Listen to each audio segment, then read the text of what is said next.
Hi, in this video I am going to show you how to install GCam on your Nokia 105 2023.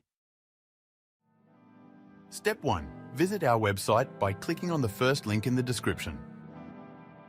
Step 2. On our website, go to the download section and download GCam APK file. Step 3. Go to video instruction section on our website. There you will find step-by-step guide on how to install that GCam APK. That's it. Don't forget to visit our website for complete instructions and APK file. Lastly, here's some GCam versus stock camera app comparison.